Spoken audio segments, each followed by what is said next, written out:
அனைவருக்கும் வணக்கம். எல்லாரும் எப்படி இருக்கீங்க? இன்னைக்கு நம்ம வீட்டில் மதிய ஸ்பெஷல் என்னன்னு பார்த்தீங்கன்னா கீரை குழம்பு, உருளைக்கிழங்கு, பீர்க்கங்காய் பொரியல், அப்புறம் அப்பளம். இப்போ வாங்க எப்படி செய்யலான்னு பார்க்கலாம்.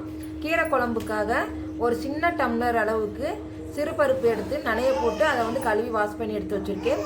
அதுக்கப்புறம் ஒரு கைப்பிடி அளவுக்கு கீரை, வெங்காயம், சின்ன வெங்காயமாக இருந்துச்சுன்னா ஒரு 5-6 வெங்காயம் போடுங்க. பெரிய வெங்காயம்னா அரை வெங்காயம் போதும். ஆனால் அளவு கம்மி தான், 2 பேர் தான், அதனால எல்லாமே கம்மியாக போடுறேன். ஒரு தக்காளி, ஒரு 5-6 மிளகு, சீரகம், பச்சை மிளகாய் 2 ஆட் பண்ணிக்கலாம். அப்புறம் வெள்ளைப்பூடு. இதில் ஒரு சின்ன பீஸ் அளவுக்கு புளி, 1/4 டீஸ்பூன் அளவுக்கு மஞ்சத்தூள், 1/4 டீஸ்பூன் அளவுக்கு பெருங்காயத்தூள். நான் காமிச்சிட்ட ஸ்பூன் பார்த்துக்கோங்க, பெரிய ஸ்பூன் இல்லை, இது சிட்டிகை, சின்ன சிட்டிகை அளவு தான் போடுறேன். இந்த அளவு போட்டு ஒரு டம்ளர் அளவுக்கு தண்ணி ஊற்றி இதை ஃபுல்லாகவே பார்த்தீங்கன்னா குக்கரில் மூடி வச்சுருவோம். ஒரு 4 விசில் வரட்டும். நான் உப்பு ஆட் பண்ணலை. உப்பு நான் எப்போயுமே கீரை பருப்பு எல்லாத்துக்குமே குக்காகி இறக்குனதுக்கு அப்புறம் தான் அதில் ஆட் பண்ணுவேன். லாஸ்ட்டாக தாளிப்பேன். இப்போ அது பக்கத்தில் வச்சாச்சு. இந்த சைடு பார்த்தீங்கன்னா பீர்க்கங்காய் பொரியல் செய்ய போகிறேன். அதுக்கு ஒரு கடாயில் ஒரு ஸ்பூன் அளவுக்கு எண்ணெய், கடுகு, வெங்காயம், கருவேப்பிலை போட்டு நல்லா வதக்கிட்டு இதில் பார்த்தீங்கன்னா ஒரு தக்காளி, சின்ன சைஸ், ஒரு பெரிய தக்காளியாக தான் ஒரு 1/2 சைஸ் தக்காளி போட்டிங்கன்னா நல்லாயிருக்கும். அதையும் பிசைஞ்சு விட்டுக்கிறேன். நல்லா ஒரு வதக்கிட்டு பீர்க்கங்காவையும் அதே மாதிரி பொடிசாக கட் பண்ணி நல்லா கழுவி எடுத்து வச்சுருக்கோம். இதுக்கு அதிகமாக தண்ணி ஊற்ற வேண்டியதில்லை. ஏன்னா பீர்க்கங்காயிலே தண்ணி வரும். தண்ணி சத்து அதிகமாக இருக்க காயில் இது ஒன்று. அப்புறம் ஒரு 1/4 டீஸ்பூன் அளவுக்கு உப்பும் பீர்க்கங்காயும் சேர்ந்து நல்லா தண்ணி இறங்கும். பாருங்கள் எவ்வளோ தண்ணியே ஊற்றுற தண்ணியாக இருக்குன்ட்டு. அப்புறம் 1/4 டீஸ்பூன் அளவுக்கு மிளகாய்த்தூள். பசங்களும் இருக்காங்க அப்படிங்கிறதுனால நான் உப்பு காரம் எல்லாமே கம்மியாக போடுவேன். ஆல்ரெடி எல்லாத்தையும் உப்பு கம்மியாக போட்டு நல்லது.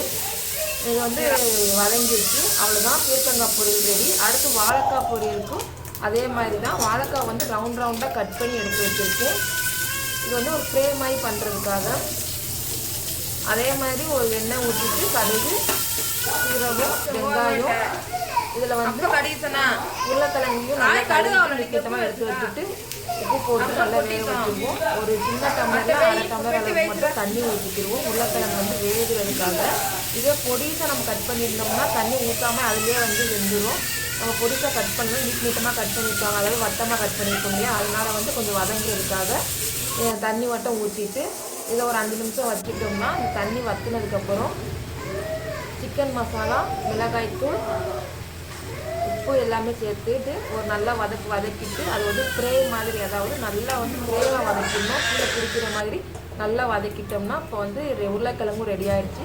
அது அந்த சைடு நான் கீரை வச்சுருந்தீங்கன்னா அதுவும் பார்த்திங்கன்னா 4 விசில் வந்துருச்சு. பாருங்கள் எப்படி இருக்குன்ட்டு. இப்போ இதில் நம்ம தாளிப்பு ஊற்ற போகிறோம். தாளிப்புக்கு ஒரு 1/2 ஸ்பூன் சமையல் எண்ணெய், 1/2 ஸ்பூன் நல்லெண்ணெய். கீரையில் நல்லெண்ணெய் ஊற்றி சாப்பிட்டா நல்லாயிருக்கும். நான் எண்ணெய் தாளிக்கிறப்பயே நல்லெண்ணெயும் ஊற்றிக்கிறேன். நல்லெண்ணெய் பார்த்திங்கன்னா 916 பார்த்திங்கன்னா இது எல்லாமே தேங்காய் எண்ணெய், நல்லெண்ணெய், கடலெண்ணெய் எல்லாமே நான் ஊர்லேருந்து வாங்கிட்டு வந்துடுவேன். செக்கில் ஆட்டின எண்ணெய். இங்கே நயமான எண்ணெய் கிடைக்கிறது கஷ்டங்கிறதுனால அங்கேருந்து வாங்கிட்டு வந்துடுவேன்.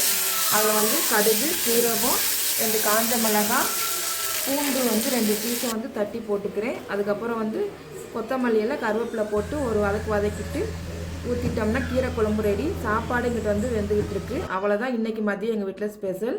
உங்கள் வீட்டில் என்ன ஸ்பெஷல் சொல்லுங்கள். சுட சுட சோறு ரெடி ஆயிடுச்சு, கீரை குழம்பும் ரெடி ஆயிடுச்சு, உருளைக்கிழங்கு பீர்க்கங்காய் பொரியலும் ரெடி ஆயிடுச்சு. நான் அப்பளம் மட்டும் பொரிச்சிட்டு பாயசம் வச்சா சரியாக போச்சு. குளிர்காலங்கிறதுனால நம்ம குக் பண்ண உடனே ஜில்லுன்னு ஆயிரும். அதனால் எல்லாத்தையும் அப்பப்போ நான் ஹாட் பாக்ஸில் போட்டு வச்சுருவேன். இது மத்தியானம் லஞ்ச் எங்கள் வீட்டில்.